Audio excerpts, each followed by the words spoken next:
नमस्कार दोस्तों, मैं जितेंद्र सिंह नेतल ऑनलाइन क्लासेज में आपका फिर से स्वागत करता हूं।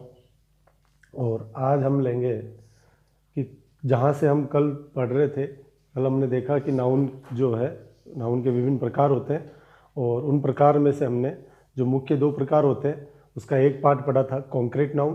और कहाँ थे हम एक बार थोड़ा चेक कर लेते हैं कि कल जो थे हम नाउन का जो कॉन्क्रीट पार्ट पढ़ा और कॉन्क्रीट पार्ट में हमने नाउन के विभिन्न प्रकार पढ़े, लास्ट मटेरियल नाउन तक पढ़ा। आज हम उसी को आगे बढ़ाएंगे और आगे बढ़ा करके नाउन का जो मुख्य दूसरा रूप है उसको हम लेते हैं। तो कौन सा रूप है वो देखते हैं। तो देखिए, नाउन का एक रूप और आता है जिसको हम कह सकते हैं एब्स्ट्रैक्ट नाउन। क्या कहेंगे? Abstract noun. और एब्स्ट्रैक्ट नाउन जो है, इसको अगर हम शाब्दिक अर्थों में देखें, एब्स्ट्रैक्ट नाउन के अगर हम शाब्दिक अर्थों में देखें तो एब्स्ट्रैक्ट नाउन को हम इसका शाब्दिक अर्थ क्या होगा? भाववाचक संज्ञा। क्या होगा? भाववाचक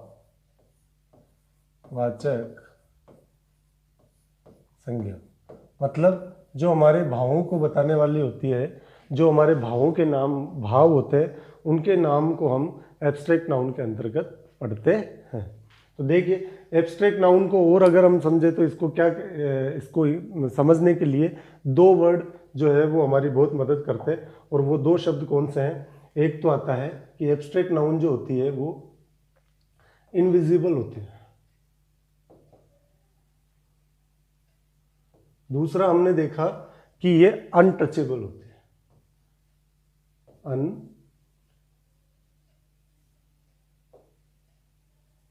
एक तो अनविजिबल होगी और दूसरी होगी अनटचेबल। तो एब्स्ट्रैक्ट नाउन को अगर हम देखें तो एब्स्ट्रैक्ट नाउन में पढ़ते हैं तो पढ़ते हैं कि वो शब्द एब्स्ट्रैक्ट नाउन के अंदर अंतर्गत आते हैं जो हमारे द्वारा फील तो किए जाते हैं, हमारे द्वारा महसूस तो किए जा सकते हैं, लेकिन हम उनको छू नहीं सकते, हम उनको देख नहीं सकते। हम ना तो छुआ जा सकता है ना देखा जा सकता है, या कहने का तात्पर्य है कि उनका कोई फिजिकल फॉर्म नहीं होता है, नॉट फिजिकल फॉर्म। उनका कोई फिजिकल या कहे कि स्ट्रक्चरल फॉर्म नहीं होता। तो वो चीज जिनको ना देखा जा सकता है, ना छुआ जा सकता है, ना उनका कोई फिजिकल फॉर्म होता है, आकार होता है, ना कोई स्ट्रक्चर होता है, कोई ढांचा होता है, तो वो सभी नाम हम पढ़ते हैं। तो वो पढ़ते हैं किसमें? एब्स्ट्रैक्ट नाउन के अंतर्गत पढ़ते हैं, या यूं कहे कि भाववाचक संज्ञा के अंतर्गत पढ़ते हैं। और अगर हम इसको और डिटेल से समझें तो समझ सकते हैं कि भाववाचक संज्ञा को कुछ शब्दों के से हम ले सकते हैं। वो है फीलिंग्स।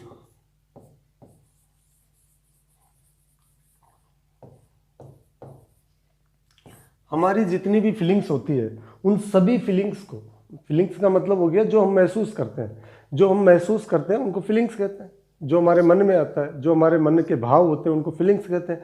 और फीलिंग्स को जिस नाउन के भेद के, जो नाउन के प्रकार के रूप में हम पढ़ते हैं, तो वो आती है एब्स्ट्रैक्ट नाउन। तो फीलिंग्स में अगर हम देखें तो कुछ उदाहरण में लेता हूँ, कुछ एग्जाम्पल देखते हैं। तो वो एग्जाम्पल्स में अगर हम देखेंगे तो वो आएगा जैसे पेन,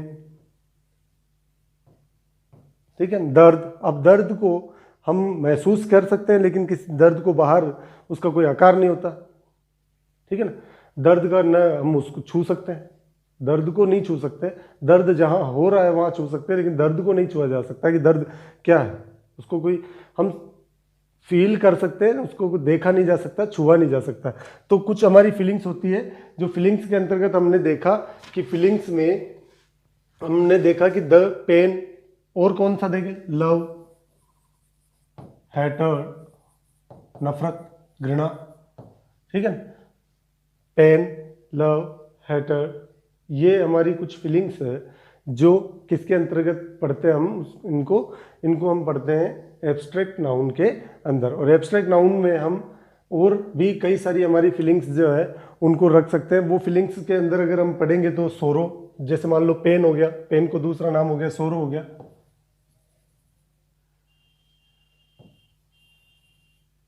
ठीक है ना।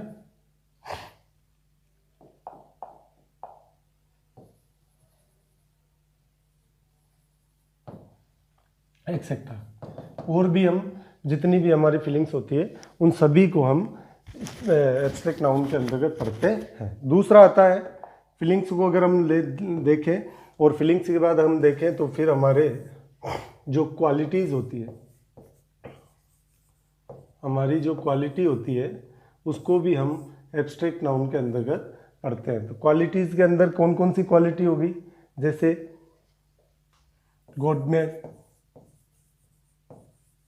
गुडनेस एक क्वालिटी है ना। क्वालिटी का मतलब गुण, हमारे गुण अवगुण दोनों को ही जो जिस भाग में पढ़ते हैं हम नाउन के, वो नाउन, क्योंकि क्वालिटी के जो तो गुण और अवगुण है उन दोनों को ही हम एब्स्ट्रैक्ट नाउन के अंतर्गत पढ़ते हैं। मतलब कि दोनों ही ऐसी चीज़ है जिनको ना तो विजिबल है, ना तो हम उसको देख सकते हैं और ना छू सकते हैं। जैसे गुडनेस है, अब किसी में भगवान जैसा गुण है तो हम उसको, उस गुण को पर्टिकुलरली देख नहीं सकते हैं, उसको महसूस कर सकते हैं, छू नहीं सकते, ठीक है ना। तो जिन अपन पढ़ने के उपरांत हमें पढ़ते हैं, पढ़ने के बाद हमें ये महसूस होता है कि ऐसा नाम है जिसको ना तो छुआ जा सकता है, ना देखा जा सकता है, जिसकी कोई फिजिकल फॉर्म नहीं है, आकार नहीं है, जिसका कोई स्ट्रक्चर नहीं है, ढांचा नहीं है, तो वो सभी नाम जिसकी मैंने विशेषता बताई, वो सभी नाम अगर हम पढ़ेंगे तो वो सभी नामों के किसके अंतर्गत पढ़ेंगे, उसको हम पढ़ेंगे एब्स्ट्रैक्ट नाउन, या कहें कि भाववाचक संज्ञा के अंतर्गत हम उसको पढ़ेंगे। तो देखिए क्वालिटीज जो होती है, क्वालिटीज में हमने देखा गुडनेस और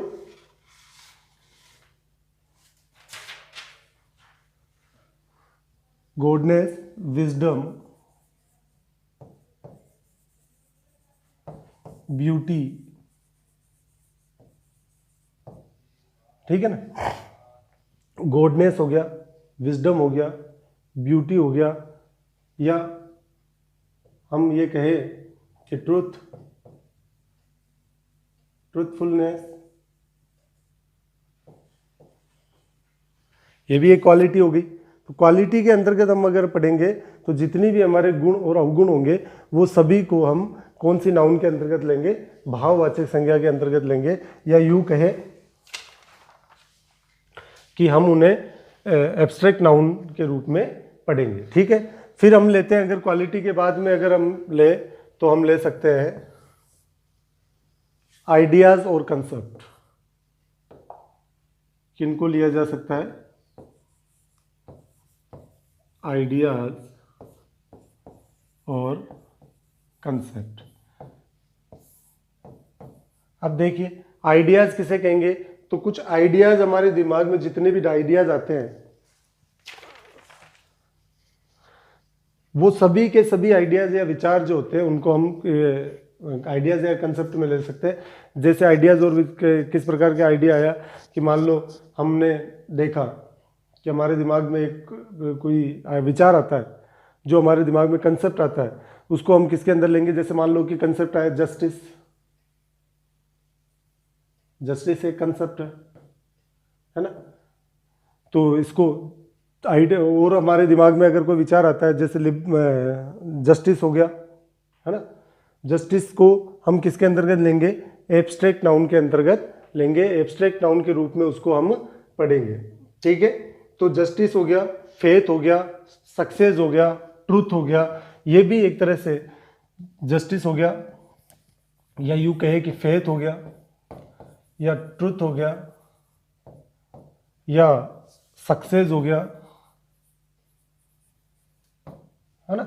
ये सभी के सभी हमारे आइडियाज और कंसेप्ट्स को क्लियर करते हैं। तो आइडियाज और कंसेप्ट जो है वो हम अगर ले तो उसको हम ले सकते हैं किसके अंतर्गत, एब्स्ट्रैक्ट नाउन के अंतर्गत हम उसको ले सकते हैं, ठीक है। अब इसके बाद अगर हम ले तो कुछ एक भाग और समझने की इसको कोशिश करें तो हमारे जितने भी स्टेट्स है, जो भी हमारी स्टेट्स है, या यूं कहे कि स्थिति है, कंडीशन है, स्टेट्स और कंडीशन को भी हम एब्स्ट्रैक्ट नाउन के अंतर्गत ले सकते हैं। तो स्टेट और कंडीशन का मतलब जैसे कि मान लो फ्रीडम, ठीक है। अब फ्रीडम ऐसा शब्द है जिसको न तो छुआ जा सकता है ना उसको देखा जा सकता है ना, केवल महसूस किया जा सकता है। तो फ्रीडम एक हो गया स्टेट है ना, धारणा। इसके बाद स्लेवरी,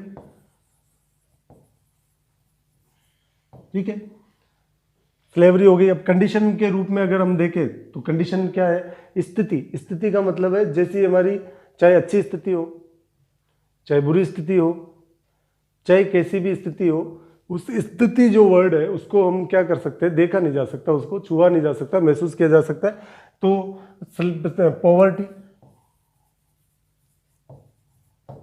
है ना, तो पॉवर्टी जो वर्ड है उसको हम किसके अंदर लेंगे, कंडीशन के अंदर ले सकते हैं। और कंडीशन को जो है वो एब्स्ट्रैक्ट नाउन के अंदर लिया जा सकता है। और अगर हम देखें कंडीशन कैसी, अनएम्प्लॉयमेंट।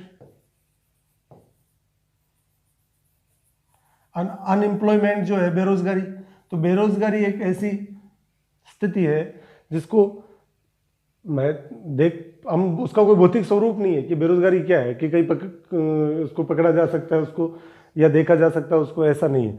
तो अनएम्प्लॉयमेंट भी हम क्या है, एक हमारी स्थिति है, कंडीशन है, स्टेट्स है, तो हम उसको एब्स्ट्रैक्ट नाउन के अंदर लेंगे। और एब्स्ट्रैक्ट नाउन के अंदर और भी कुछ उदाहरण लेते हैं। तो ये जितने भी नाम हैं जिनका कोई फिजिकल या स्ट्रक्चर या जो हमारे लिए इनविजिबल होती है, उन सभी को हम एब्स्ट्रैक्ट नाउन के अंदर ले सकते हैं। देखो स्टेट्स में अगर हम देखें कि देखिए स्टेट्स में अगर हम उसको देखेंगे तो चाइल्डहुड, बचपन एक अवस्था है। स्टेट्स का मतलब अवस्था, स्टेट्स मतलब क्या हो गया, अवस्था, और अवस्था मतलब जैसे बचपन है ना, चाइल्डहुड, इन्फिनिटी।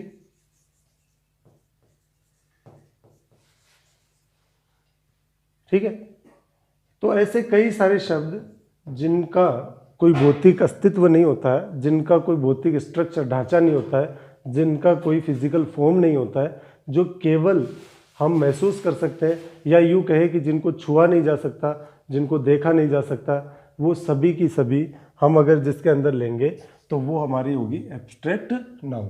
ठीक है, एक बार इसको रिपीट करते हैं, थोड़ा सा इसको मंथन करते हैं। आप अपना पूरा ध्यान रखें कि एब्स्ट्रैक्ट नाउन किसको कहेंगे।